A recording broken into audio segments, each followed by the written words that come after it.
Hello friends, welcome to our channel success tree. My name is Harminder Singh और आज हम discuss करेंगे हमारा न्यू टॉपिक जो कि है फिज़िक्स में से। तो जैसे कि आपको पता था कि अभी तक हम जो टॉपिक्स कर रहे थे वो बायोलॉजी में से कर रहे थे, तो आज हम अपनी फिज़िक्स स्टार्ट करेंगे।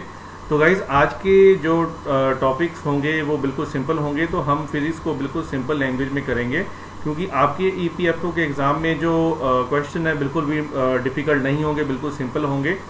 तो चलिए स्टार्ट करते हैं। सबसे पहले आज हम बात करेंगे वो है मेजरमेंट की। तो उसमें ये जो SI सिस्टम है इसकी हम बात करेंगे, जो हमारे पास बेसिक इसमें यूनिट्स की बात होगी। तो सबसे पहले हम देखते हैं ये है क्या, यूनिट क्या है। तो measurement of any physical quantity involves comparison with a certain basic arbitrarily chosen and widely accepted reference standard called unit. तो गाइज, यहाँ पर कोई भी जो हमारे पास पैरामीटर है तो उसको कैसे मेजर किया गया है, इसके लिए जो वाइडली एक्सेप्टेड रेफरेंस है उसको हम यूनिट कहते हैं। जैसे कि लेंथ जो है उसके लिए जो एक पैरामीटर बनाया गया है जिसके बेसिस पे हम उसकी टोटल लेंथ उसको मेजर करेंगे, तो उसको हमने मीटर जो डिक्लेयर कर दिया। इसी तरह किसी पर्टिकुलर अमाउंट ऑफ मास को हमने किलोग्राम डिक्लेयर कर दिया और सिमिलरली हमने जो टाइम का यूनिट था वो सेकेंड रख लिया। तो इसी तरह ये जो मेन हमारे पास यूनिट्स हैं, तो ये ऐसा ही सिस्टम है जिसमें ये हमारे पास डिफरेंट टर्म्स हैं और उसके ये यूनिट्स हैं। तो लेंथ के लिए यूनिट है मीटर, मास के लिए किलोग्राम, देन टाइम जो है उसको हम डिनोट करते हैं सेकंड से। इलेक्ट्रिक करंट के लिए जो यूनिट है वो एम्पियर होती है। थर्मोडायनेमिक टेम्परेचर के लिए केल्विन। ल्यूमिनस इंटेंसिटी जो है वो कैंडला है। तो गाइज, ल्यूमिनस इंटेंसिटी जो है उसको हम कैसे डिस्क्राइब करते हैं कि जो कोई भी लाइट सोर्स है वहाँ से जो इंटेंस जो वेवलेंथ वाली जो पावर जनरेट होती है या पावर को वो एमिट करता है, इसको हम ऐसे कह सकते हैं। तो उसको डिनोट करा गया है किसके साथ, कैंडला के साथ। ये उसकी यूनिट है। अमाउंट ऑफ सब्सटेंस जो है that is mole. Plane angle and solid angle, तो इनकी जो यूनिट है वो रेडियन एंड स्टी रेडियन है। और अगर हमने इसको डिफरेंशिएट करना हो तो गाइज, ये जो प्लेन एंगल होता है तो वो 2 डायमेंशनल होता है। जैसे कि आपने सिंपल ये यहाँ पर एक एंगल बना दिया, 2 डायमेंशनल स्ट्रक्चर है ये। तो ये ट्राइंगल में, स्क्वायर में, सर्कल में हो सकती है। देखिए यहाँ पर इसको एंगल कहेंगे। और अगर हम सॉलिड एंगल की बात करें तो वो 3 डायमेंशनल स्ट्रक्चर है। सपोज यहाँ पर कोई कोन है तो उसमें ये जो एंगल बनेगा उसको हम क्या कहेंगे, सॉलिड एंगल कहेंगे। ये क्यूब में भी हो सकता है, स्फीयर में हो सकता है। तो इसमें जो मेजर डिफरेंस है वो यही है कि जो प्लेन एंगल है वो 2 डायमेंशंस में एग्जिस्ट करता है और सॉलिड एंगल जो है वो 3 डायमेंशन में एग्जिस्ट करेगा। तो ये हमारी बेसिक यूनिट है हमारे पास यहाँ पर ऐसा ही सिस्टम है। तो गाइज, आपने यहाँ पर करना क्या है, आपने कुछ इसमें एक्स्ट्रा पढ़ने की आपको ज़रूरत नहीं है। आपने सिंपली ये जो यूनिट्स हैं इनको याद रखना है कि प्लेन एंगल में कौन सी है, सॉलिड एंगल में कौन सी है, ल्यूमिनस इंटेंसिटी की कौन सी है। बस आपको सिंपली ये याद रखनी है क्योंकि इन तीनों के बारे में हो सकता है कि वो नहीं पूछेंगे क्योंकि ये बहुत ज़्यादा सिंपल है। इनमें से ये क्वेश्चन जो है वो आ सकता है और इन दोनों के डिफरेंस सिंपली 2 डायमेंशनल, 3 डायमेंशनल, ये आपको पता होना चाहिए। ओके, तो आगे नेक्स्ट हमारे पास है काइनेमेटिक्स। तो गाइज, ये होता क्या है, ये ब्रांच ऑफ मैकेनिक्स है which deals with the motion of the object. हम यहाँ पर बात करेंगे, डील करेंगे किसके साथ, मोशन ऑफ द ऑब्जेक्ट के साथ। और जब हम किसी ऑब्जेक्ट के मोशन की बात करते हैं तो उसमें सबसे जो सिंपल चीज़ आएगी, सबसे पहले वो आएगी एक डिस्टेंस और डिस्प्लेसमेंट। ओके, तो इससे पहले मैं आपको बता दूं कि यहाँ पर बार बार जो टर्म यूज होगी वो होगी स्केलर क्वांटिटी और वेक्टर क्वांटिटी। ओके, तो स्केलर क्वांटिटी का मीनिंग ये होता है कि उसका सिर्फ मैग्नीट्यूड होता है, उसकी डायरेक्शन जो है वो नहीं होती। ओके, ये आपको याद रखना है। स्केलर क्वांटिटी का मीनिंग क्या है कि उसका मैग्नीट्यूड है लेकिन उसकी डायरेक्शन नहीं है। और वेक्टर का मीनिंग है कि उसका मैग्नीट्यूड भी है और उसकी डायरेक्शन भी है। तो जब हम बात करते हैं डिस्टेंस की, तो डिस्टेंस एंड डिस्प्लेसमेंट का यहाँ पर क्या कंसेप्ट है। सपोज 2 पॉइंट्स हैं, किसी पर्सन ने A पॉइंट से B पॉइंट तक मूव करा है। तो सपोज उसने जो पाथ अटेन करा है, जहाँ से उसने फॉलो करा है पाथ को, तो वो ये वाला है। तो ये उसका डिस्टेंस है कि उसने कितना जो डिस्टेंस है वो कवर करा है A से B तक पहुँचने के लिए। और डिस्प्लेसमेंट का मीनिंग जो क्या हुआ, उसका मीनिंग ये है कि A पॉइंट से B पॉइंट तक वो कितना मूव करा है, वो कितना दूर गया है एक्चुअल में A पॉइंट से। तो ये उसकी डिस्प्लेसमेंट हो गई। तो गाइज ये जो डिस्टेंस है ये स्केलर क्वांटिटी है, क्योंकि यहाँ पर डायरेक्शन की बात नहीं हो रही। डिस्टेंस एक अपने आप में एक मैग्नीट्यूड है कि 2 पॉइंट्स में कितना डिस्टेंस है, तो यहाँ पर डायरेक्शन की बात नहीं हो रही। लेकिन डिस्प्लेसमेंट की अगर हम बात करें कि कोई पर्सन है वो ए पॉइंट से बी पॉइंट पर मूव करा है, तो वो किस डायरेक्शन में गया है और कितना दूर गया है, तो ये एक वेक्टर क्वांटिटी हो गई। ठीक है, तो डिस्टेंस जो है वो डिस्प्लेसमेंट के इक्वल भी हो सकता है। सपोज वो पाथ ही ये वाला फॉलो करता, तो then distance would be equal to displacement. तो ये यहाँ पर मेन पॉइंट है जो आपको समझना है। और दूसरी बात क्या है कि डिस्टेंस की अगर हम बात करें तो इसका जो यूनिट है वो मीटर है, और ये स्केलर क्वांटिटी है, यानी कि इसका मैग्नीट्यूड है लेकिन इसकी डायरेक्शन जो है वो नहीं होती। ओके, चलिए नेक्स्ट। अब यहाँ पर अगर हम बात करें डिस्प्लेसमेंट की, तो ये देखिए distance between the final and the initial position of an object, उसको हम डिस्प्लेसमेंट कहते हैं। और ये पॉजिटिव, नेगेटिव एंड जीरो भी हो सकता है। अब जीरो कब होगा, जब जहां से स्टार्ट करा अगर वहीं पे पर्सन दोबारा पहुंच गया तो डिस्प्लेसमेंट कितनी हुई, यानी कि वो अपने स्टार्टिंग पॉइंट से कितना दूर गया, जीरो। ओके, तो नेगेटिव जो है, पॉजिटिव नेगेटिव कैसे होगा कि अगर वो उनमें कोई डिस्टेंस क्रिएट हुआ है, वो दूर गया है, ठीक है, तो उसको हम पॉजिटिव कहेंगे। अगर वो अपने स्टार्टिंग पोजीशन से भी पीछे चला गया तो उसको हम नेगेटिव कह सकते हैं। ओके, उसके बाद वेक्टर क्वांटिटी है कि वेक्टर क्वांटिटी का मीनिंग क्या है कि इसमें डायरेक्शन इन्वॉल्व है।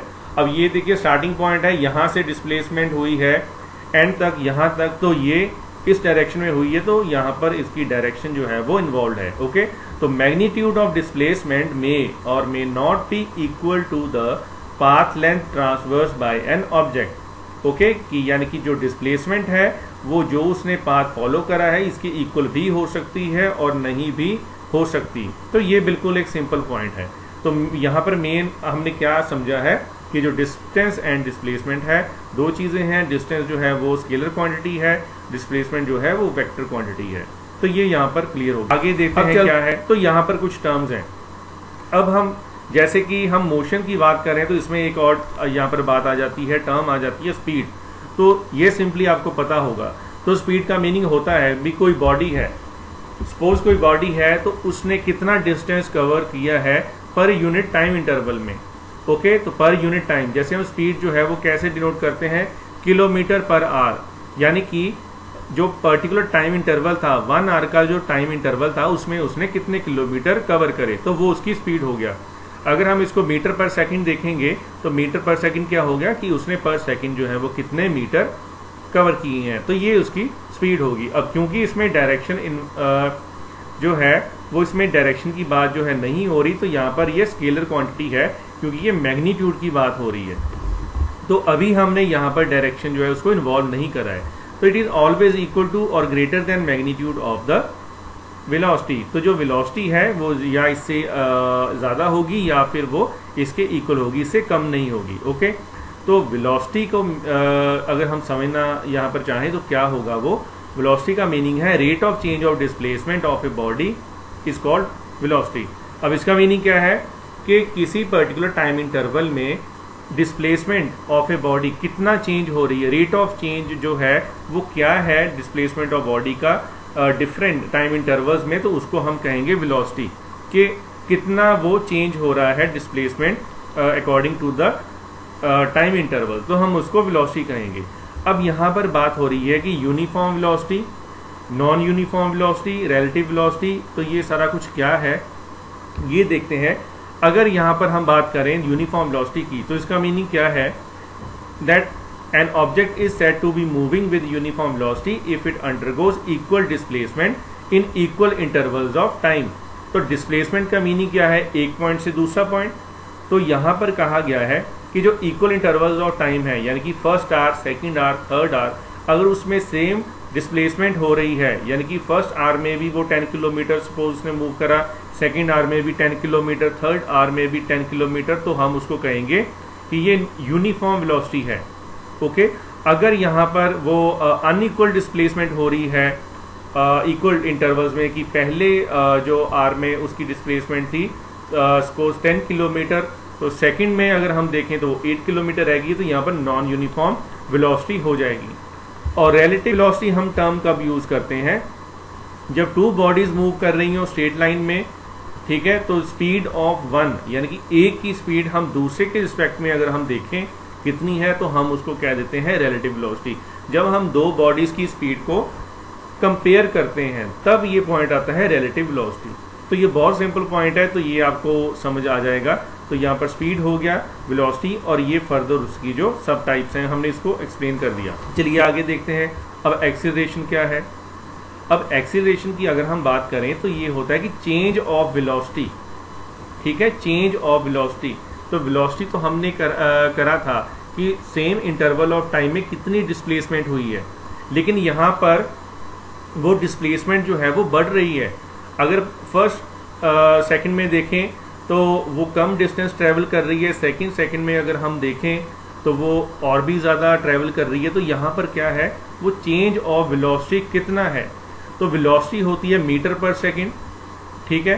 तो अगर हम देखें कि मीटर पर सेकंड स्क्वायर है, इसको हम मीटर पर सेकंड स्क्वायर देखते हैं, तो इसको हम कहते हैं एक्सेलरेशन। कि मीटर पर सेकंड जो हमने वेलोसिटी की बात करी थी वो पर सेकंड कितना चेंज हो रही है उसको हम कहेंगे एक्सेलरेशन। तो इसीलिए ये जो यूनिट है वो मीटर पर सेकंड स्क्वायर, हम इसको ऐसे डिनोट करते हैं, मीटर पर सेकंड स्क्वायर। ओके, तो अब ये देखिए it is a vector quantity. तो वेक्टर क्वांटिटी का मीनिंग क्या है कि यहाँ पर डायरेक्शन जो है वो इंक्लूड होती है, ये इन्वॉल्व होती है, तो इसलिए हम इसको वेक्टर क्वांटिटी कहेंगे। तो चलिए अब चलते हैं आगे। तो ये जो एक्सेलरेशन है ये पॉजिटिव भी हो सकती है, जैसे कि फर्स्ट इंटरवल में 10 फर्स्ट इंटरवल में सपोज वो 10 मीटर पर सेकंड कवर कर रही है, सेकंड इंटरवल में वो 12 मीटर पर सेकंड जा रही है, फिर नेक्स्ट इंटरवल में 15 मीटर पर सेकंड, और ये तो हो गया पॉजिटिव एक्सेलरेशन, ठीक है। तो ये यहाँ पर दिया गया है कि अगर जो वेलोसिटी ऑफ बॉडी है वो इंक्रीजेज विद टाइम, अगर ये डिक्रीज कर रही हो तो हम उसको क्या कहेंगे, उसको भी हम एक्सीलरेशन ही कहेंगे, लेकिन उसको हम कहेंगे कि जो एक्सीलरेशन है वो नेगेटिव हो रही है, वो रिटार्ड हो रही है, इसको डेक्सेलरेशन भी कह देते हैं, ठीक है। तो ये देखिए यहाँ पर डायग्राम में बिल्कुल समझाया हुआ है कि स्लोइंग डाउन जो है उसको हम नेगेटिव एक्सीलरेशन कह सकते हैं, तो होगी लेकिन वो भी एक्सीलरेशन, ठीक है। तो आई होप कि आपको ये सिंपल सा पॉइंट समझ आ गया होगा। बस आपने ये याद रखना कि ये जो हम वेलोसिटी की बात कर रहे थे, जो मीटर पर सेकंड है, उसमें कितनी चेंज आ रही है उसको हम एक्सीलरेशन कहते हैं, कि वो बढ़ रही है या वो कम हो रही है, तो that is known as acceleration. अब आगे देखते हैं फ्रिक्शन। अब ये वर्ड आपने सुना भी होगा। तो फ्रिक्शन होता क्या है, जब टू सरफेस जो हैं, ठीक है, तो हम एक बॉडी है, ठीक है, वो दूसरी बॉडी के ऊपर वो जब स्लाइड करती है तो उसके मोशन को रेजिस्टेंस मिलती है। ये देखिए, जैसे अब सपोज ये सरफेस है, ये लैंड सरफेस है, ज़मीन है ये, ठीक है, ये ऊपर फुटबॉल है, तो जब ये इसके ऊपर स्लाइड करेगा, इसके ऊपर ये मूव करेगा, तो इसकी बॉडी को एक रेजिस्टेंस मिलेगी, बिकॉज ये दोनों बॉडीज यहाँ पर कम टच में है, तो यहाँ पर रेजिस्टेंस वैसे कम होगी, ठीक है, क्योंकि ये रोल करता है फुटबॉल, लेकिन इवन देन यहाँ पर कुछ ना कुछ रेजिस्टेंस जो है वो प्रेजेंट होगी। सपोज अगर यहाँ पर कोई क्यूबिकल कोई ऑब्जेक्ट होता, ये स्क्वायर की शेप में, यहाँ पे क्यूब होता कोई, तो वहाँ पर जो रेजिस्टेंस होनी थी वो ज़्यादा होनी थी। क्यों? क्योंकि दोनों बॉडीज़ जो हैं वो टच में है, तो यहाँ पे ये प्रॉब्लम रहनी थी। तो ये क्योंकि ये स्फेरिकल शेप है, तो यहाँ पर ये पॉइंट जो है वो बहुत स्मॉल पॉइंट टच कर रहा है, तो यहाँ पर फ्रिक्शन काफ़ी कम होगी, ठीक है। तो अब यहाँ पर क्या मेंशन किया गया है, if we slide or try to slide a body over a surface, the motion is resisted by a bonding between the body and the surface. तो this resistance is called frictional force. इसको हम क्या कहते हैं? Frictional force. अब frictional force तो एक हमने समझ लिया कि वो सिंपली फ्रिक्शन है, लेकिन इसकी टाइप्स हो सकती हैं, जैसे कि सबसे पहले जब एक बॉडी दूसरे के ऊपर स्लाइड करना शुरू करती है, एकदम शुरू में जो फ्रिक्शन होती है वो ज़्यादा होती है। जब वो मोशन में एक बार शुरू हो गया, फिर वो फ्रिक्शन जो है कम होती है। तो वो जो बिल्कुल बिगिनिंग में जो फ्रिक्शन होगी, that is known as limiting frictional force. Okay, and when two bodies actually roll on each other, the rolling friction comes into play. अब ये देखिए यहाँ पर, तो ये एक बॉडी है, ये रेक्टेंगल है, और ये यहाँ पर इन स्ट्रक्चर्स के ऊपर ये रोल कर रहा है, तो यहाँ पर लगेगी रोलिंग फ्रिक्शन। बिल्कुल शुरुआत में लगेगी लिमिटिंग फ्रिक्शनल फोर्स। ओके, और जब कोई to bodies actually slide over each other, तो उसको हम स्लाइडिंग फ्रिक्शन कहते हैं, कि वो स्लाइडिंग फ्रिक्शन है, ठीक है। तो रोलिंग फ्रिक्शन हो गया, लिमिटिंग फ्रिक्शन हो गया, और या फिर हम उसको कहेंगे स्लाइडिंग फ्रिक्शन है कि भाई एक जो बॉडी है वो दूसरी बॉडी के ऊपर स्लाइड कर रही है। अब देखते हैं कि कौन से मेथड के साथ हम रिड्यूस कर सकते हैं फ्रिक्शन को, कि फ्रिक्शन है उसको रिड्यूस करना है तो हम कैसे करेंगे। ये देखिए, there are number of ways. हम सरफेस को स्मूथ कर देंगे, रफ सरफेस है उसको किसी इंस्ट्रूमेंट से उसको या रब करके या सैंड पेपर से उसको स्मूथ कर देंगे, फ्रिक्शन कम हो जाएगा। हम कोई लुब्रिकेंट यूज़ कर लें तो फ्रिक्शन जो है वो कम हो जाएगा। तो या फिर हम उस ऑब्जेक्ट को स्ट्रीमलाइन कर दें। तो आपने देखा होगा कि जो रेस होते हैं, जो साइकिल रेस है या कोई भी रेस है, तो उन ऑब्जेक्ट की जो शेप होती है वो स्ट्रीमलाइन होती है, आगे से बिल्कुल वो नुकीली होती है, ठीक है, शार्प उसको बनाया जाता है। उसका रीज़न क्या होता है कि उसको स्ट्रीमलाइन, ताकि उसकी जो एरोडायनामिक्स हैं उसको इम्प्रूव करा जाए, ताकि जो स्पीड है उसकी वो बढ़े, तो वो हवा को चीर के बिल्कुल आगे की तरफ जाए, इसलिए, ठीक है। तो ये होता है to reduce the force acting on the surfaces. Then is reduce the contact between the surfaces. उसको कैसे कॉन्टैक्ट करेंगे, हम ये बॉल बियरिंग यूज़ करते हैं, जैसे साइकिल के बिल्कुल यहाँ पर हम वो पैडल होते हैं तो उसमें ये यूज़ होता है ताकि फ्रिक्शन जो है वो कम की जा सके। ये देखिए यहाँ पर व्हील है, तो ये जैसे ये सूट केस है, इसको वैसे तो नहीं खींचा जा सकता, लेकिन जो व्हील है वो फ्रिक्शन जो है वो कम कर देते हैं। पॉलिशिंग द सरफेस, ये देखिए ये जो स्लाइड है इसको पॉलिश किया गया है ताकि यहाँ पर जो प्लेइंग चिल्ड्रन हैं तो वो बड़े आराम से नीचे की तरफ आ सकें। तो ये बहुत सारे मेथड हैं जिससे कि फ्रिक्शन को हम कम कर सकते हैं, ठीक है। We can reduce the friction by using these different methods. Now let's discuss the next slide. तो हियर इज वर्क। अब वर्क जो है ये इम्पॉर्टेंट है। तो वर्क की अगर हम बात करें सिंपल लैंग्वेज, बिल्कुल सिंपल लैंग्वेज में अगर हम कहें तो वर्क क्या है, तो ये है force causing the movement. Okay, कोई फोर्स है जब वो मूवमेंट कॉज कर देती है तो हम उसको क्या कहते हैं कि जो वर्क हो रहा है, ठीक है। तो मूवमेंट का मीनिंग यहाँ पे क्या है, डिस्प्लेसमेंट। जब कोई ऑब्जेक्ट एक जगह से दूसरी जगह मूव कर जाता है, हम उसके ऊपर कांस्टेंट फोर्स लगा रहे हैं, ठीक है, तो वो मूव कर गया, तो उसको हमने क्या कहा कि ये क्या है, ये है वर्क जो है यहाँ पर हो गया है, ठीक है। तो चलिए अब देखते हैं, in the case of constant force work is the scalar product of the force acting on an object and the displacement caused by that force. Okay, तो अब अगर कांस्टेंट फोर्स है तो work is the scalar product, ठीक है, तो उसका magnitude होगा, उसकी डायरेक्शन नहीं होगी। अब यहाँ पर पॉइंट है कि जो वर्क है वो पॉजिटिव भी हो सकता है, वो नेगेटिव भी हो सकता है, ठीक है।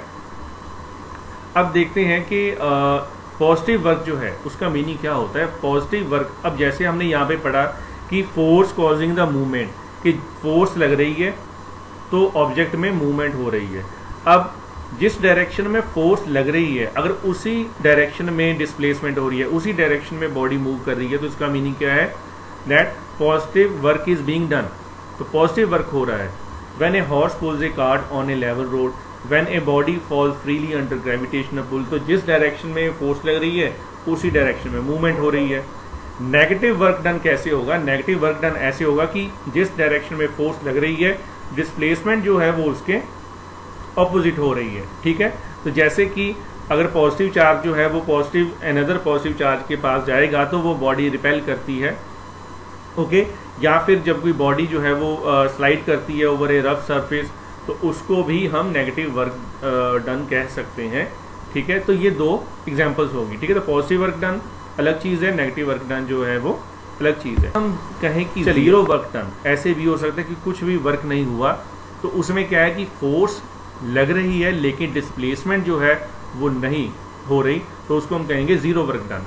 अब because according to the definition it is force causing the movement, it means force into displacement, ठीक है। अब अगर डिस्प्लेसमेंट जीरो है तो anything multiplied by zero is always a zero, so it means zero work done can be there. तो it means that कि अगर वहाँ पर सपोज एक कोई कुली है, वो ट्रैवल कर रहा है प्लेटफॉर्म के ऊपर with a load on his head, उसके हेड पे है, ठीक है। तो यानी कि जिस डायरेक्शन फोर्स लग रही है तो उसकी मूवमेंट उधर को हो नहीं रही, जो उसके ऊपर सामान है, तो उसको जीरो वर्क डन डिक्लेयर करेंगे हम, ठीक है। और दूसरी बात है, सपोज आप किसी चीज़ को पुश कर रहे हो तो फोर्स लगा रहे हो लेकिन वो मूव नहीं कर रही, तो वो भी हम उसको क्या कहेंगे, जीरो वर्क डन हम उसको डिक्लेयर करेंगे। या आप ऐसे कह सकते हो कि आप किसी पर्सन ने कोई ऑब्जेक्ट होल्ड कर रखा है लेकिन वो मूव नहीं कर रहा अपनी पोजीशन से, तो उसकी फोर्स तो लग रही है उसको होल्ड करने में, लेकिन वो जीरो वर्क डन कंसीडर करा जाएगा। तो ये होता है जीरो वर्क डन। ओके, चलिए अब बात करते हैं एनर्जी। तो एनर्जी क्या है? एनर्जी का मीनिंग होता है capacity to do work, capacity to do work. Okay, अब इसके जो यूनिट होते हैं वो जूल होते हैं, ठीक है, और एंड अर्क इन टू फॉर्म्स, ठीक है। तो यहाँ पर kinetic energy and potential energy, तो ये यहाँ पर इसकी टाइप्स जो है, बहुत सारी टाइप्स हैं, मैकेनिकल एनर्जी, केमिकल एनर्जी, ठीक है। तो यहाँ पर ये सिंपली टू फॉर्म्स हैं, kinetic energy and potential energy. तो काइनेटिक एनर्जी और पोटेंशियल एनर्जी हम बचपन से सुनते हैं। काइनेटिक एनर्जी होता है energy due to its motion, किसी ऑब्जेक्ट की जो एनर्जी ड्यू टू मोशन होती है वो है काइनेटिक एनर्जी, और जो उसकी पोजीशन की वजह से होती है, by the virtue of its position, that is known as potential energy. Okay, तो इट इज ये देखिए यहाँ पर kinetic energy of an object is the energy that it possesses due to its motion, कि जो एनर्जी किसी object में उसके मोशन के कारण है, हम उसको कहेंगे कि भाई ये तो काइनेटिक एनर्जी है। Okay, so it is defined as the work needed to accelerate a body of a given mass from rest to its stated velocity. Okay, तो इसका मीनिंग क्या है कि जो वर्क हुआ है तो उसको एक्सेलरेशन प्रोवाइड करने में from rest to its stated velocity. तो नेक्स्ट पॉइंट है having gain this energy during its acceleration the body maintain this kinetic energy unless its speed changes. तो जब वो रेस्ट से मोशन में आ गई तो जब तक वो एक्सेलरेशन में रहेगी तो उसमें ये काइनेटिक एनर्जी होगी, जब तक उसकी स्पीड चेंज होना शुरू नहीं हो जाती, ठीक है। तो potential energy on the other hand क्या होती है? It is the energy possessed by an object because of its position. तो ये देखिए यहाँ पर मैं आपको पहले एक सिंपल एग्जांपल देता हूँ, फिर आप देखिए कि आपको समझ लग रहा है कि नहीं। ये देखिए, so a girl is standing here, तो ये देखिए she is holding a ball. अब ये जो बॉल है इसके हाथों में इसकी पोटेंशियल एनर्जी है। पोटेंशियल एनर्जी का मीनिंग क्या है? Due to its position. अब ये जो हाइट है इसकी वजह से यहाँ पर इसमें एनर्जी ज़्यादा है, क्योंकि जब इसको ये यहाँ से रिलीज़ करेगी तो क्योंकि डिस्टेंस ज़्यादा है तो ये एक्सेलरेट होगी यहाँ से बॉडी, तो इसकी वजह से इसमें काइनेटिक एनर्जी जो है वो ज़्यादा आएगी। सपोज ये जो बॉल है यहाँ की बजाय यहाँ पर होती, यहाँ से फॉल करती, तो इसमें काइनेटिक एनर्जी कम आनी थी, क्योंकि इसको एक्सेलरेशन अटेन करने का मौका नहीं मिला, क्योंकि ये हाइट पे है, ऊपर से आएगी, डिस्टेंस कवर करेगी, ज़्यादा एक्सेलरेशन अटेन करेगी, तो काइनेटिक एनर्जी भी ज़्यादा होगी।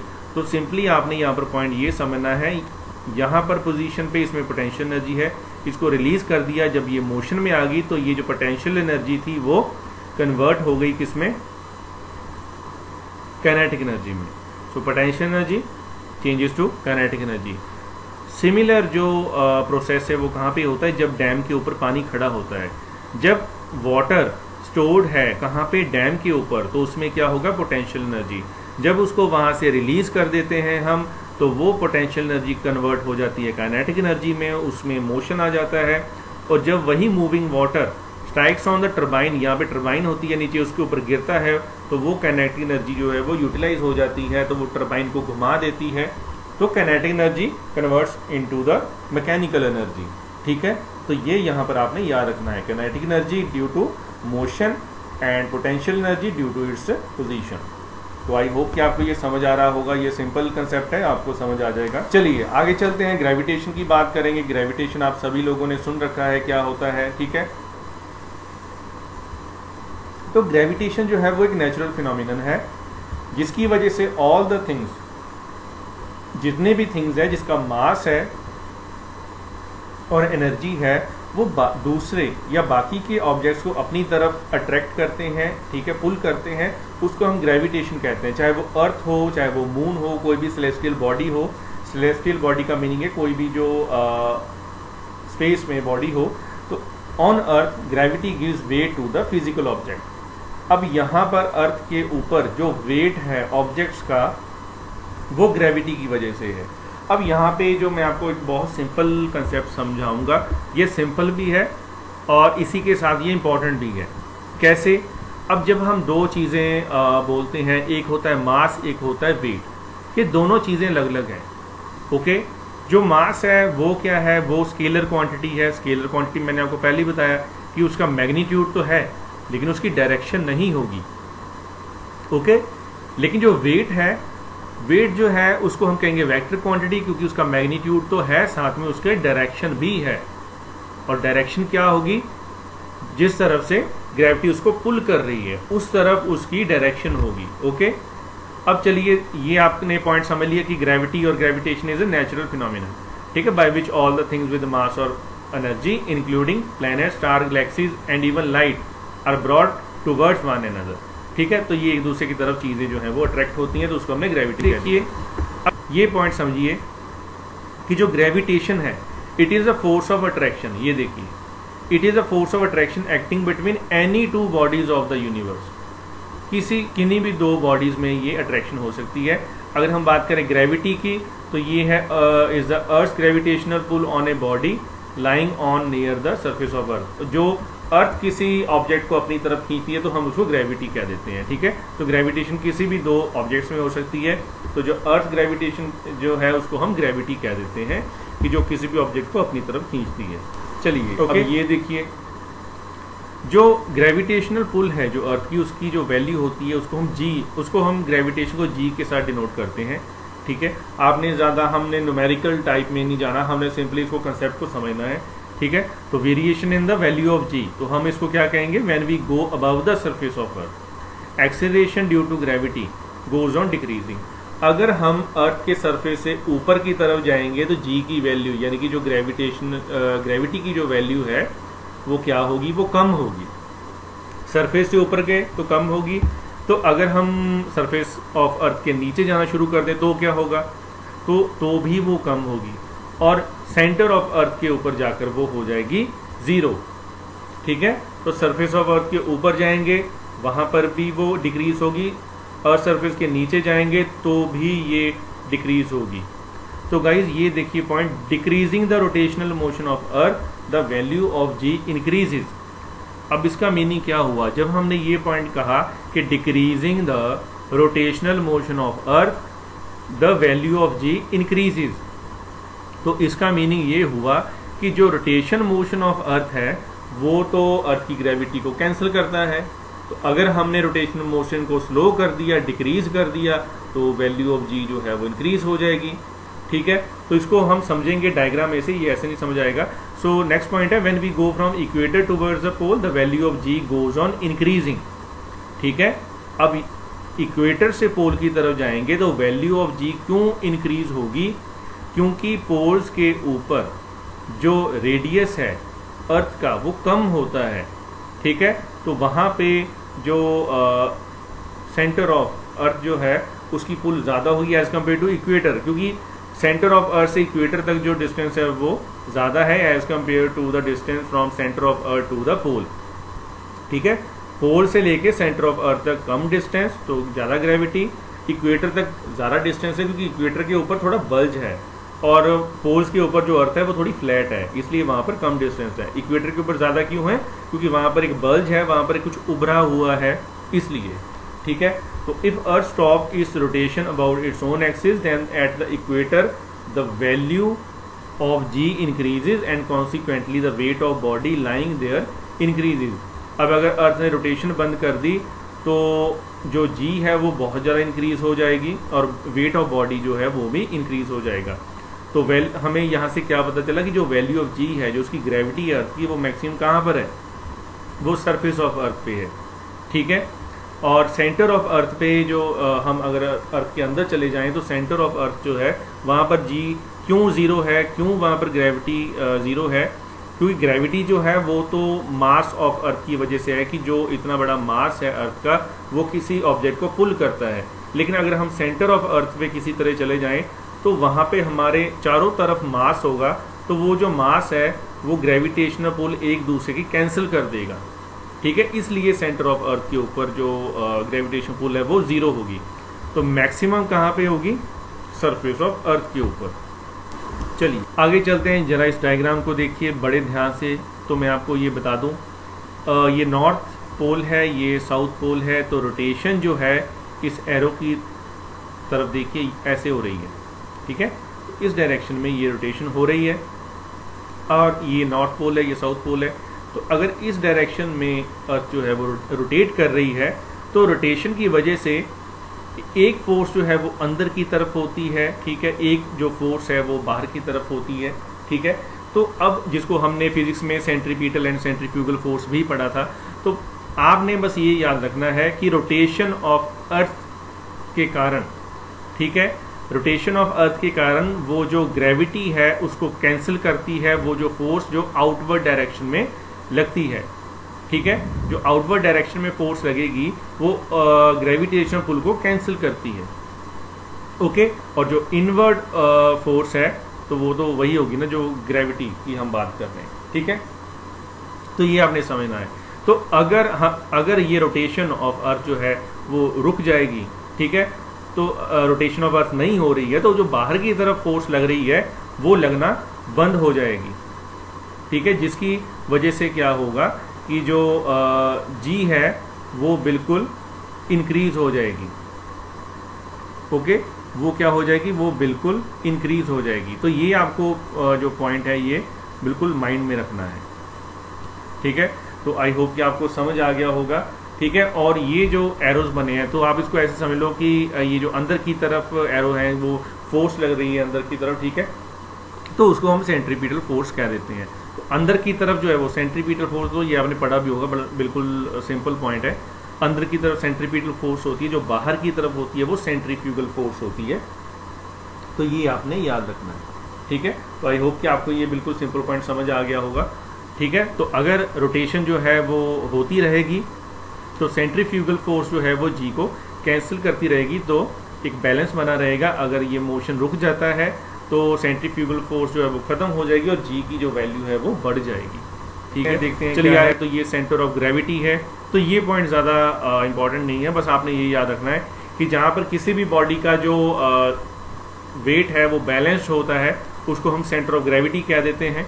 तो centre of gravity of a material body is a point that may be use for a summary description of gravitational interaction.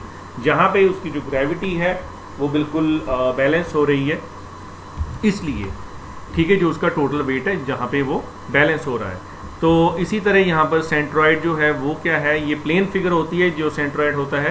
तो यहाँ पर क्या होता है, वो पॉइंट जहाँ पे हम उसको परफेक्टली बैलेंस कर सकते हैं किसी पिन के ऊपर। सपोज ये कोई कार्डबोर्ड होता, ये कोई पेपर होता, इस पॉइंट पे अगर हम पिन के ऊपर इसको स्टैंड बाय कर सकते हैं तो ये बैलेंस होगा, यानी कि ये इसका सेंट्रल पॉइंट होगा, ठीक है। उसको हम क्या कह देते हैं, सेंट्रॉइड। क्या है, चलिए मास। अब हम बात करेंगे मास एंड वेट की। एक मास होता है, एक वेट होता है, तो दोनों चीजें क्या है। अगर हम मास की बात करेंगे तो mass is a scalar quantity. तो ये आपको याद है, स्केलर का मीनिंग है मैग्नीट्यूड इसका है लेकिन डायरेक्शन नहीं है।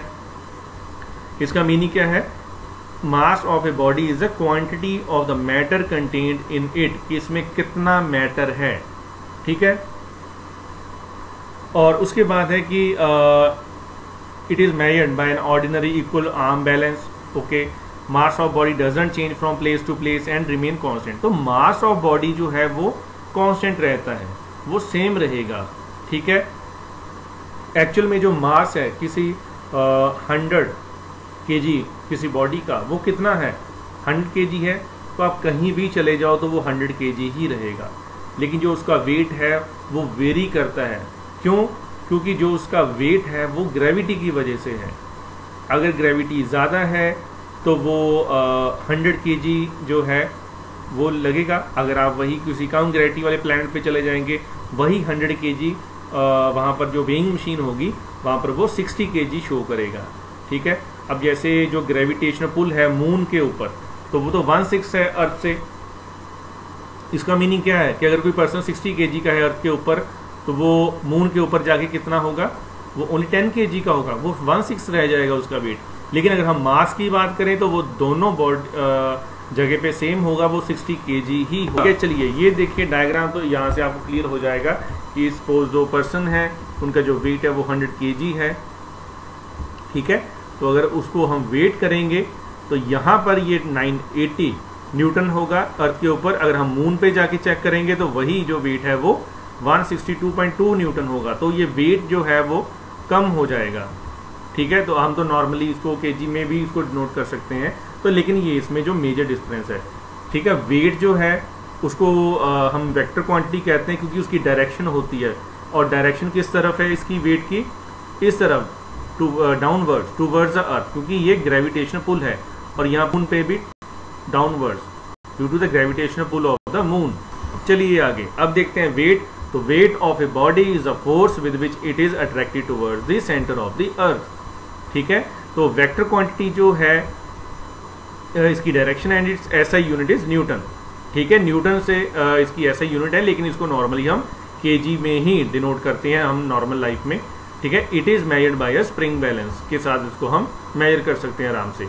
तो इट इज नॉट कांस्टेंट। अब नॉट कांस्टेंट का मीनिंग क्या है कि आप डिफरेंट प्लेसेस पे जाओगे तो वहां की जो ग्रेविटी है वही डिटरमिन करेगी कि किसी बॉडी का जो वेट है वो कितना है। अब आगे देखते हैं, चलिए wait of a body in A lift. तो गाइज ये जो टॉपिक है ये इंपॉर्टेंट है, तो मैं आपको बता दूं कि इसके ऊपर जो क्वेश्चंस हैं वो नॉर्मली आ जाते हैं, ठीक है।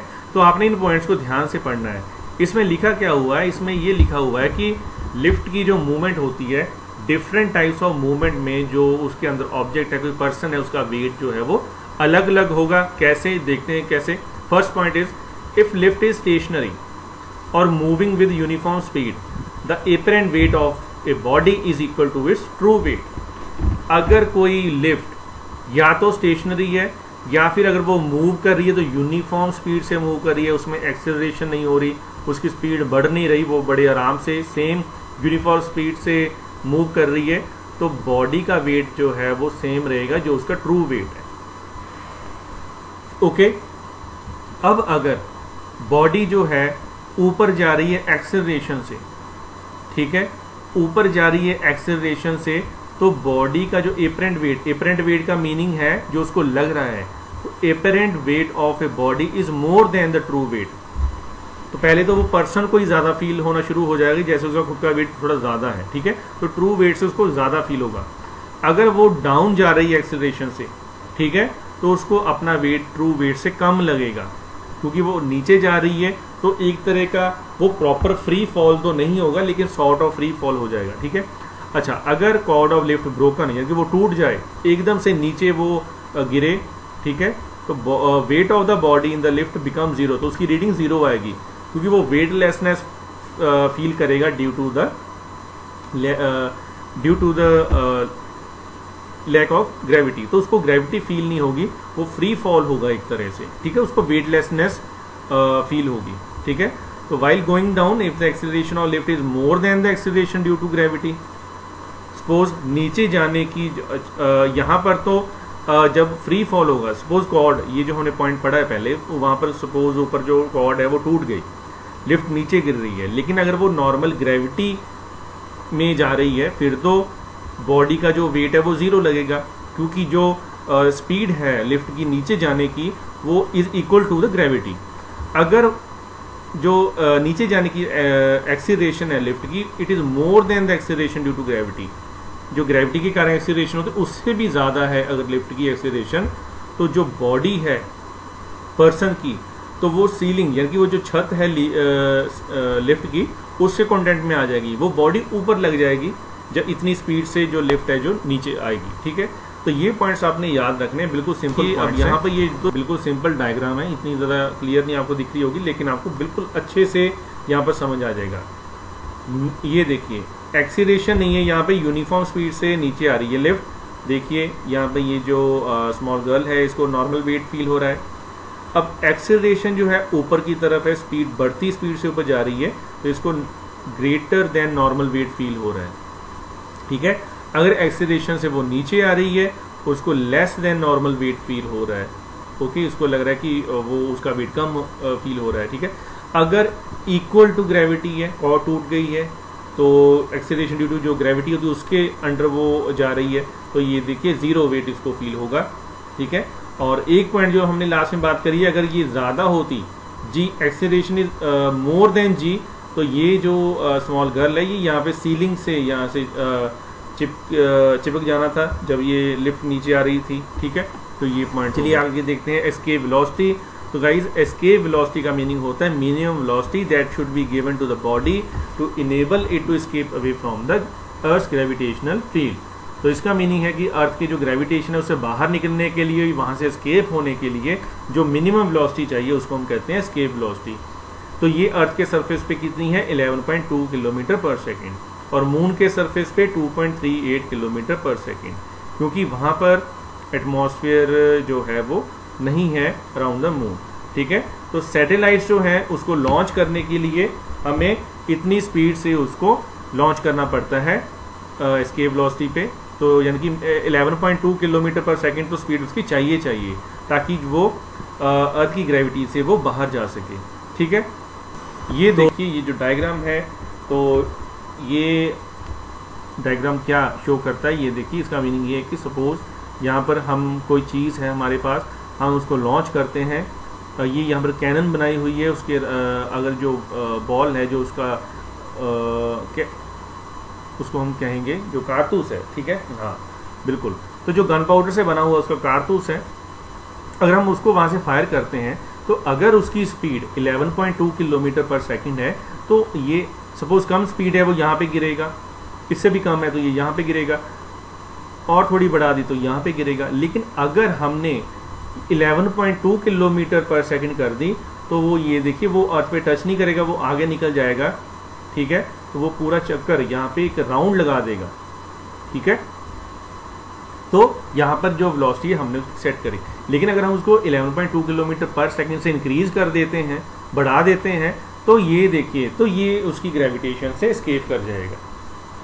ओके, आई होप आपको समझ आ गया होगा। तो इसका मीनिंग ये है कि कोई भी ऑब्जेक्ट है अगर हम उसको फायर करेंगे, ठीक है, एस्केप वेलोसिटी से ज़्यादा वेलोसिटी पे, तो वो ग्रेविटेशन पुल से बाहर चला जाएगा। कम वेलोसिटी है तो ये यहाँ पर गिर जाएगा, और ज़्यादा होगी तो ये यहाँ पर भी गिर सकता है। ठीक है, तो अगर हम अर्थ पे यहाँ पे खड़े हैं तो हम कहेंगे भी देखो इस ऑब्जेक्ट ने कितना डिस्टेंस कवर करा। ठीक है, तो हम उसकी स्पीड ज़्यादा होगी, अगर हम बहुत ज़्यादा बढ़ा देंगे तो वो अर्थ के राउंड भी मूव कर सकता है। ओके, तो यहाँ पर आपने एक ये भी पॉइंट समझना है कि जो केपलर का जो लॉ था, ठीक है, उसके प्लैनेटरी मोशन के बारे में जैसे लॉज हैं वो हम नेक्स्ट लेक्चर में करेंगे। तो उसमें ये था कि जो अर्थ की ग्रेविटी है, ठीक है, तो वो बैलेंस करती है। तो जैसे हमने वही पहले सेंट्रीपिटल फोर्स वाला कंसेप्ट पढ़ा है, तो जी अब क्योंकि जो ग्रेविटेशन पुल है वो ऑब्जेक्ट को ये देखिए अपनी तरफ खींचती है। ठीक है, और जो उसका वेलोसिटी होती है वो उसको आगे जाने के लिए यहाँ पर मोशन में रखती है। तो अगर इन दोनों में बैलेंस बना हुआ है कि उसकी जो वेलोसिटी है और ग्रेविटेशन पुल में बैलेंस बना हुआ है, तो वो अर्थ के राउंड घूमता रहेगा। ठीक है, और इसी कंसेप्ट के ऊपर हमारे जो सैटेलाइट हैं वो अर्थ के अराउंड घूमते रहते हैं कि जो उसकी स्पीड होती है, ऑर्बिटल वेलोसिटी होती है ये वाली, ठीक है, that is in balance with the gravitational pull. अगर हम इसको बढ़ा देंगे तो वो एस्केप कर जाएगा, उसको हम कहेंगे एस्केप वेलोसिटी। अगर वो ऑर्बिट करना शुरू कर देगा अराउंड द अर्थ तो हम इसको कहते हैं ऑर्बिटल वेलोसिटी। ओके, तो guys this is all for now for this chapter. तो नेक्स्ट टॉपिक हम डिस्कस करेंगे अपने नेक्स्ट लेक्चर में। So till then, thank you.